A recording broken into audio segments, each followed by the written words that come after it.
ಆತ್ಮೇರಿ ಎಲ್ಲರಿಗೆ ನಮಸ್ಕಾರ. ಇವತ್ತಿನ ಒಂದು ವಿಡಿಯೋದಲ್ಲಿ ಒಂದು ಅಲ್ಕಾಫ್ ಆರೆಂಜ್ ಕಫ್ ಸಿರಪ್ ಅನ್ನೋದ್ರ ಬಗ್ಗೆ ಮಾಹಿತಿಯನ್ನು ತಿಳಿಸ್ಕೊಡ್ತಾ ಹೋಗ್ತಾನೆ ಸ್ನೇಹಿತರೆ.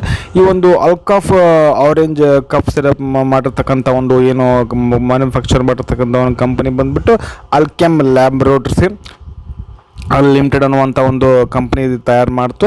ಮತ್ತು ಇದರ ಪ್ಯಾಕೇಜಿಂಗ್ ಬಂದಿರೋದು ಇದು ನಿಮಗೆ 60 ml ಸಿಗುತ್ತೆ, ನಿಮಗೆ 100 ml ಸಿಗುತ್ತೆ. ನನ್ನ ಕಡೆ ಇರೋದು ಬಂದ್ಬಿಟ್ಟು ನಿಮಗೆ 100 ml ಇದಾಗಿರುತ್ತೆ. 100 ml ನಿಮಗೆ 93 ರೂಪಾಯಿ ಆಗಿರುತ್ತೆ. ಸೊ ಇದೊಂದು ಜೆನರಿಕ್ ಮೆಡಿಸಿನ್ ಆಗಿರೋದ್ರಿಂದ ಇದು ನಿಮಗೆ ಏನಾಗುತ್ತೆ 50% ನಿಮಗೆ ಡಿಸ್ಕೌಂಟಲ್ಲಿ ಈ ಒಂದು ಮೆಡಿಸಿನ್ ಸಿಗ್ತಾ ಹೋಗುತ್ತೆ.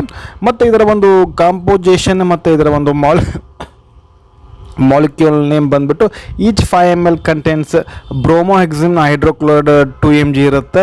ಮತ್ತು ಟೆರಾಬ್ಯುಟೈಲ್ ಸಲ್ಫೇಟ್ 1.25 mg ಇರುತ್ತೆ.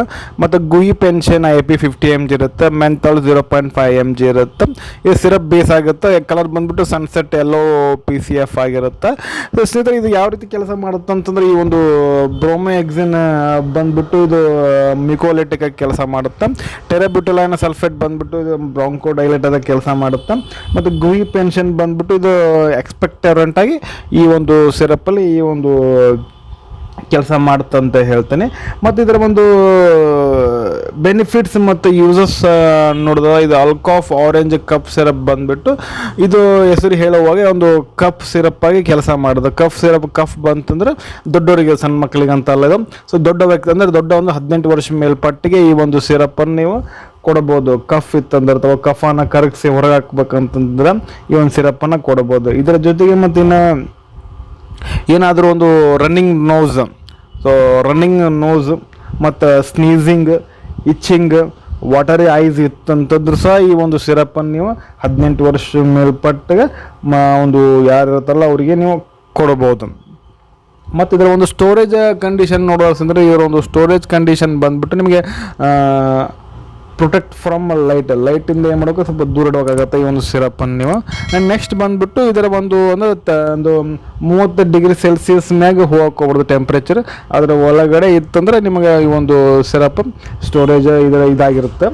ನೆಕ್ಸ್ಟ್ ಬಂದುಬಿಟ್ಟು ಇದರ ಒಂದು ಸೈಡ್ ಎಫೆಕ್ಟನ್ನು ನೋಡಿದಾಗ, ಸೈಡ್ ಎಫೆಕ್ಟ್ ಬಂದುಬಿಟ್ಟು ಇದರ ಒಂದು ಆಲ್ಕೋಫ್ ಆರೆಂಜ್ ನಾಸಿಯಾ, ವಾಮಿಟಿಂಗ್, ಡಯೂರಿಯಾ ಮತ್ತು bloating, indigestion, stomach pain, headache ಇವೆಲ್ಲ ಇದರ ಒಂದು ಸೈಡ್ ಎಫೆಕ್ಟ್ಗಳು.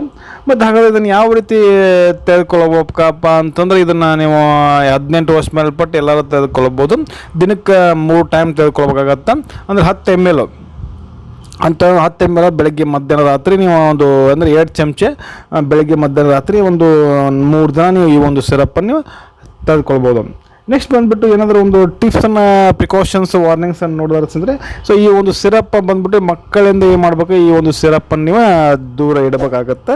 ನೆಕ್ಸ್ಟ್ ಬಂದುಬಿಟ್ಟು ಇದನ್ನೊಂದು ಯೂಸ್ ಮಾಡಬೇಕಪ್ಪ ಅಂತಂದ್ರೆ ಸಿರಪ್ಪನ್ನು ನೀವು ಶೇಕ್ ವೆಲ್ ಬಿಫೋರ್ ಯೂಸನ್ನು ಮಾಡಬೇಕಾಗತ್ತೆ. ಸೊ ಹಾಗೆ ರೀತಿ ಈ ಒಂದು ಸಿರಪ್ಪನ್ನು ನೀವು ಯೂಸ್ ಮಾಡಬಾರ್ದು.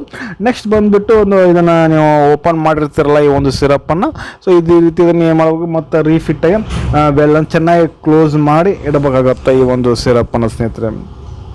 ಸೊ ಇದಾಗಿತ್ತು ಇವತ್ತಿನ ಒಂದು ವಿಡಿಯೋ. ಈ ಒಂದು ವಿಡಿಯೋ ನಮಗೆ ಹೆಂಗೆ ಅನ್ನಿಸ್ತಂತ ಕಮೆಂಟ್ ಮಾಡಿ. ಏನಾದರೂ ಡೌಟ್ಗಳಿದ್ದರೆ, ಮಾಹಿತಿ ಬೇಕಂತಂದರೆ, ಇನ್ನೂ ಹೆಚ್ಚು ಮಾಹಿತಿ ಬೇಕಂತಂದ್ರೆ ಕಮೆಂಟ್ ಬಾಕ್ಸಲ್ಲಿ ಕಮೆಂಟ್ ಮಾಡಿ ತಿಳಿಸಿ. ಫಸ್ಟ್ ಟೈಮ್ ನೋಡೋಕೆ ಕುಂತೀರಿ ಅಂತಂದರೆ ಸಬ್ಸ್ಕ್ರೈಬ್ ಮಾಡ್ಕೊಳ್ರಿ. ವಿಡಿಯೋ ಇಷ್ಟ ಆದರೆ ಶೇರ್ ಮಾಡಿರಿ, ಲೈಕ್ ಮಾಡಿರಿ. ಮತ್ತೊಂದು ವಿಡಿಯೋಲಿ ಮತ್ತೆ ಸಿಗ್ತೀನಿ. ಅಲ್ಲಿವರೆಗೂ ಬಾಯ್. Thanks for watching. ಸರ್ವೇ ಜನ ಸುಖಿನೋ ಭವಂತು.